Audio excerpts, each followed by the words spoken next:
Hello students, welcome back to our channel. Students, last lecture में हमने exercise 6.3 ख़त्म की थी ट्राइंगल चैप्टर की। आज हम 6.4 एक्सरसाइज से स्टार्ट करेंगे। 6.4 एक्सरसाइज में बेसिकली आपकी एरिया रेशियो थ्योरम लगनी है, जो मैंने लास्ट लेक्चर में आपको सिखाई थी। क्वेश्चन नंबर 1 देखते हैं 6.4 का। First question says let ABC triangle similar to DEF and their areas be respectively 64 centimetre square and 121 centimetre square. If EF is equal to 15.4 centimetre find BC। इसमें दिया हुआ है कि अगर ये दोनों ट्राइंगल सिमिलर हैं एंड उनके एरियाज भी दे रखे हैं दोनों ट्राइंगल्स के ABC और DEF के, और एक साइड दे रखी है EF जो कि है 15.4 सेंटीमीटर, तो आपको BC फाइंड आउट करना है कि BC कितना होगा। सो देखते हैं इसका सॉल्यूशन।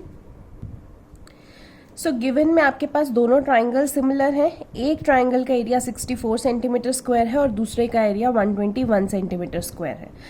EF आपको दिया हुआ है, BC फाइंड आउट करना है। तो अगर दोनों ट्राइंगल्स का जो सिमिलैरिटी है वो दी हुई है तो हम एरिया रेशियो थ्योरम लगा सकते हैं, बिकॉज एरिया रेशियो थ्योरम में बोलते हैं कि अगर दो ट्राइंगल सिमिलर हैं तो वो उन दोनों ट्राइंगल्स के एरियाज की रेशो उनके कॉरस्पॉन्डिंग साइड्स की रेशो के स्क्वायर के बराबर होगी। यही हमने पढ़ा था। तो अगर ABC ट्राइंगल DEF के सिमिलर है, so by area ratio theorem ABC upon DF दोनों के एरिया लिखना नहीं भूलना है, एरियाज की रेशो किसके बराबर होगी?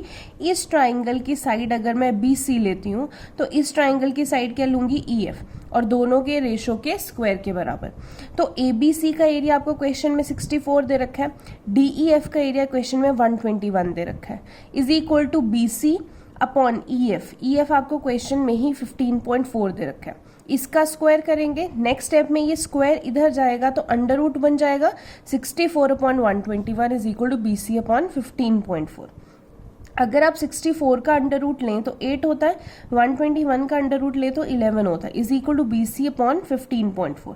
क्रॉस मल्टीप्लाई करेंगे तो 8 इंटू 15.4 डिवाइड बाई 11 तो BC आ जाएगा। कैंसिल करेंगे, BC आपके पास 11.2 सेंटीमीटर आ जाएगा। अब कई बार देखो, मैंने जब स्क्वायर रूट हटाया तो आपको बोलती हूँ कि प्लस या माइनस लिखो। यहाँ पे आप प्लस माइनस नहीं लिखोगे बिकॉज एरिया आप दिया हुआ है, एरिया है √64, तो एरिया कभी भी नेगेटिव में नहीं होता, इसलिए यहाँ पे प्लस और माइनस नहीं लगाया, सिर्फ पॉजिटिव 8/11 ही रहेगा। तो इस तरीके से आप BC फाइंड आउट कर सकते हो 11.2 सेंटीमीटर। ये क्वेश्चन 1 या 2 मार्क्स में आपको आता है। सेकंड क्वेश्चन देखते हैं। Second question says diagonals of a trapezium ABCD with AB parallel to DC intersect each other at O. If AB की वैल्यू ट्वाइस ऑफ CD दी हुई है, find the ratio of triangles AOB and COD। Usually क्या होता है, जब भी ratio वाले questions होते हैं तो जनरली एरिया रेशियो थ्योरम लग जाती है उनमें, ठीक है। तो यहाँ से एक हिंट मिलता है कि इसमें एरिया रेशियो थ्योरम लग सकती है। तो यहाँ पे ट्रेपीजियम दिया हुआ है AB पैरेलल टू DC और AB की वैल्यू दे रखी है, हमें रेशियो निकालनी है। तो देखते हैं एरिया रेशियो थ्योरम इसमें कैसे लगेगी। सबसे पहले हमने ये फिगर बना ली, ABCD अगर ट्रेपीजियम है, डायगोनल्स जो है वो O पे इंटरसेक्ट करते हैं। हमें जो एरियाज बोले हुए हैं ट्राइंगल के उनकी रेशियो निकालने के लिए, तो वो AOB एंड COD है। अगर मैं ये ट्राइंगल AOB लेती हूँ और COD लेती हूँ, इनकी रेशियो पे एरिया रेशियो थ्योरम तब तक नहीं लग सकती जब तक ये दोनों ट्राइंगल सिमिलर नहीं होंगी। तो पहले इन दोनों ट्राइंगल्स को सिमिलर करना पड़ेगा। तो सबसे पहले आप AOB ट्राइंगल लोगे और इधर से COD ट्राइंगल लेंगे। इन दोनों को सिमिलर करना है तो दो एंगल के रीजन मिल गए तो भी सिमिलर हो जाएगी। तो सबसे पहले अगर इसमें लेंगे कि ये वर्टिकली ऑपोजिट एंगल्स आ रहे हैं, angle 1 is equal to angle 2, vertically opposite angle एक रीजन हो जाएगा, और दूसरा इधर से एंगल 3 और एंगल 4 ऑल्टरनेट इंटीरियर एंगल्स हो जाएंगे, बिकॉज DC और AB तो पैरेलल हैं, ट्रेपीजियम में 1 pair of side is parallel, तो AB और DC पैरेलल दे रखे हैं, तो angle 3 is equal to angle 4 आपका ऑल्टरनेट इंटीरियर एंगल। तो AOB triangle and COD triangle आपकी सिमिलर हो जाएगी बाय AA सिमिलैरिटी। अगर दोनों ट्राइंगल सिमिलर होती हैं तो उनके एरियाज की रेशियो, यानी कि area of triangle AOB upon area of triangle COD किसके बराबर होगा?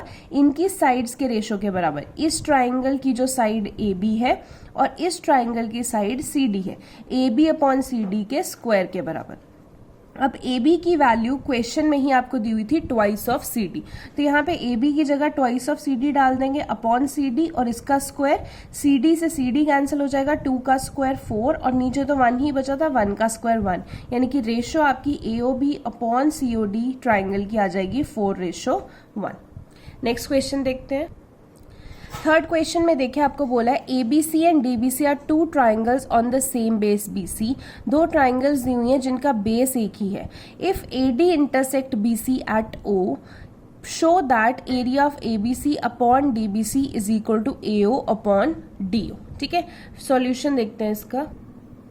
आपके पास ये फिगर दी हुई है, ए बी सी डी एक ट्रिपीजियम है, इसमें ए बी सी ट्राइंगल और डी बी सी ट्राइंगल दोनों का बेस एक ही है बी सी। देखिए दोनों बीच वाले बेस पे आ रहे हैं। ठीक है, आपको बोला हुआ है कि इन दोनों ट्राइंगल्स की एरिया की ratio A O upon D O करनी है, तो हम करेंगे सबसे पहले हमें ये दोनों ट्राइंगल्स ए बी सी और जो ट्राइंगल है डी बी सी, ठीक है, इनको हमें सिमिलर करना है। तो सिमिलर करने के लिए हम क्या करेंगे, सबसे पहले तो हम ये वाली ट्राइंगल ले लेते हैं, ए ओ ई ट्राइंगल, ए ओ ई ट्राइंगल और इधर डी ओ एफ। अब इसके लिए हमें पहले ए ई और डी एफ परपेंडिकुलर बनाना पड़ेगा, तो आप कंस्ट्रक्शन में लिख लेना A E is perpendicular to B C and D F is perpendicular to B C. ठीक है, इधर ए ई भी बी सी पे बना दिया, इधर डी एफ भी बी सी पे परपेंडिकुलर बना दिया। तो सबसे पहले ये वाली ट्राइंगल हम ले लेते हैं और ये वाली ट्राइंगल ले लेते हैं। इन दोनों में क्या आ सकता है, अगर ये परपेंडिकुलर है तो angle 1 is equals to angle 2 आ सकता है, क्योंकि ईच 90 डिग्री, तो angle 1 is equal to angle 2 each 90 degree. Angle 3 is equal to angle 4 vertically opposite angle, तो ये आ सकता है। तो ए सिमिलैरिटी से ए ओ ई और डी ओ एफ दोनों ट्राइंगल्स जो हैं वो सिमिलर हो गई। अगर दोनों ट्राइंगल सिमिलर हो गई तो इनकी रेशो निकाल सकते हैं हम, because corresponding sides of similar triangles are proportional. तो इसकी अगर रेशो निकालें तो एक साइड ए ई इधर क्या आ जाएगा अपॉन डी एफ, और दूसरा निकालें ए ओ अपॉन इधर क्या आ जाएगा डी ओ। तो ये आपकी रेशो आ गई।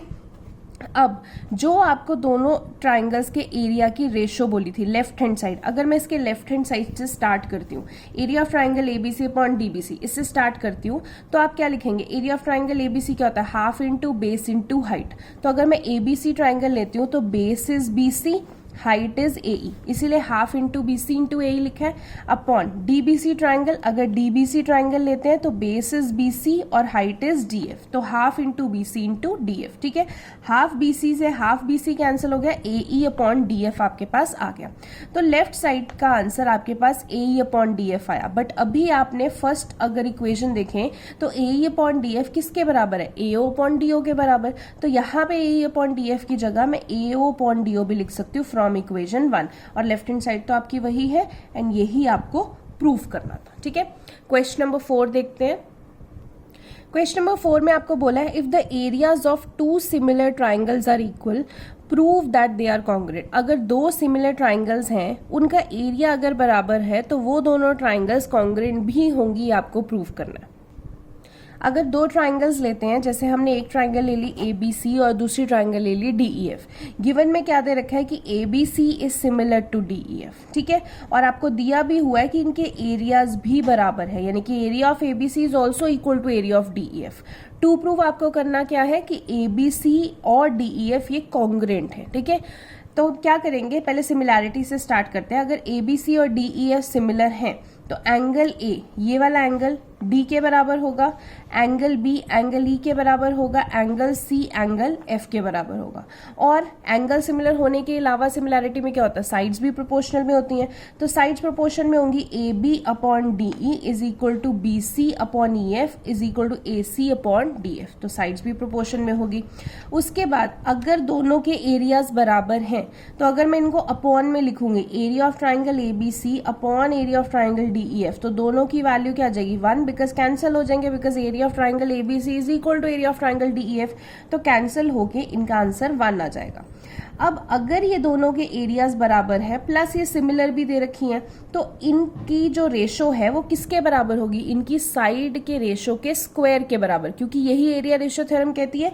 तो area of triangle A B C upon D E F, यानी कि इसकी जगह मैं क्या लिख सकती हूँ, ये A B upon D E के स्क्वायर के बराबर होंगे, या फिर B C upon E F के स्क्वायर के बराबर होंगे, या फिर A C upon D F के। ये रेशो कहाँ से आई, यही A B upon D E के स्क्वायर के बराबर, या A C upon D F के स्क्वायर के बराबर, या B C upon E F के स्क्वायर के बराबर। तो हमने रेशो लिख ली। तो इस चीज की वैल्यू ये आई कहाँ से, बाय एरिया रेशो थ्योरम। और ये भी इज इक्वल टू क्या है, 1 चल रहा है, राइट साइड तो वही चल रही है। अब मतलब अगर इनको मैं इंडिविजुअली देखूं तो ये भी 1 के बराबर है, ये भी 1 के बराबर है, ये भी 1 के बराबर है। तो सबको इंडिविजुअली 1 के बराबर किया। अगर इनको 1 के बराबर हम कर रहे हैं और क्रॉस मल्टीप्लाई करते हैं, इधर स्क्वायर अगर उधर जाएगा तो देखिए अंडर रूट बन जाएगा, तो 1 का अंडर रूट 1 नहीं होता, यानी कि A B upon D E is equal to 1।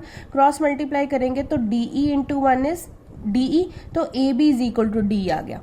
ऐसे ही इसको सॉल्व करेंगे, स्क्वायर उधर जाके 1 का अंडर रूट 1 ही होता है, यानी कि B C upon E F is equal to 1, cross multiply B C E F के बराबर। इधर A C upon D F किसके बराबर आ जाएगा, 1, यानी कि A C is equal to, ये जब उधर जाके क्रॉस मल्टीप्लाई होगा डी एफ। तो तीनों साइड्स बराबर आ गई। अब अगर दो ट्राइंगल्स हैं जिसमें ए बी जो है वो डी ई के बराबर आ रही है, ए सी डी एफ के बराबर आ रही है, बी सी ई एफ के बराबर आ रही है, तो क्या होगा, साइड साइड साइड से ये जो दोनों ट्राइंगल्स हैं ये कॉन्ग्रेंट हो जाएंगी। So triangle ABC is congruent to triangle DEF by S S S, side side side. ठीक है, आई होप आपको क्वेश्चन समझ में आए हो। इस लेक्चर में इतना ही, बाकी अगले क्वेश्चंस देखने के लिए नेक्स्ट लेक्चर देखिए। Thank you so much.